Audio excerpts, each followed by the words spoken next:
Anak buah Sri Mulyani sebut 5 tanda ekonomi pulih dari Covid. Jakarta, CNN Indonesia. Kepala Badan Kebijakan Fiskal BKF, Kementerian Keuangan Febrio Kacaribu memaparkan 3 bukti yang menunjukkan ekonomi Indonesia pulih dari tekanan pandemi Covid-19. Bukti pertama, pertumbuhan ekonomi. Febrio mengklaim pertumbuhan ekonomi Indonesia secara produk domestik bruto (PDB) telah berhasil membukukan kenaikan positif bahkan dibandingkan kondisi pra-pandemi. Contohnya kami dulu lihat, PDB Indonesia 2021 sudah lebih tinggi dibandingkan 2019. Artinya kita sudah melewati koreksi perekonomian, kata Febrio dalam arah pemulihan ekonomi 2021 dan isu fiskal terkini, Jumat, 1/10. Kondisi ini menjadi sangat langka terutama kalau melihat negara tetangga seperti Malaysia, Thailand, Filipina, bahkan Singapura yang masih belum berhasil memulihkan ekonomi akibat pandemi Covid-19.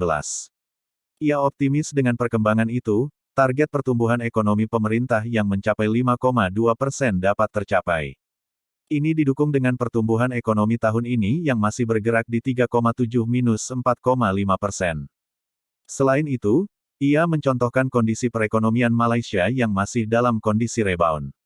Sementara Indonesia, selain rebound mampu mencatatkan pertumbuhan ekonomi yang kuat selama pandemi.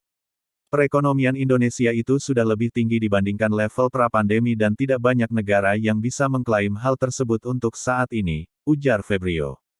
Tanda kedua, inflasi. Febrio mengklaim kondisi inflasi Indonesia masih terjaga dalam zona aman. Sehingga suku bunga tidak perlu naik dan pertumbuhan ekonomi bisa semakin membaik.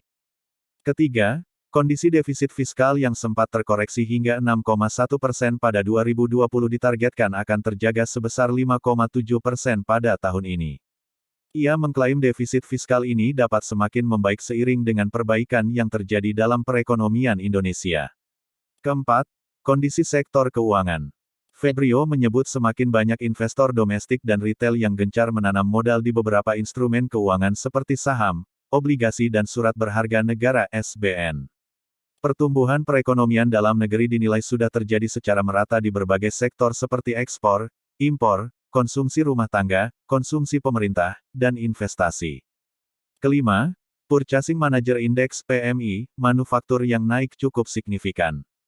September tahun 2021 PMI Indonesia telah masuk ke posisi 52,2 setelah sebelumnya berada di posisi 43,7. Kenaikan ini mensinyalir optimisme manufaktur dalam membeli pasokannya untuk beberapa bulan ke depan. Selain itu, posisi 52,2 menunjukkan sektor manufaktur sedang bersiap dalam melakukan ekspansi.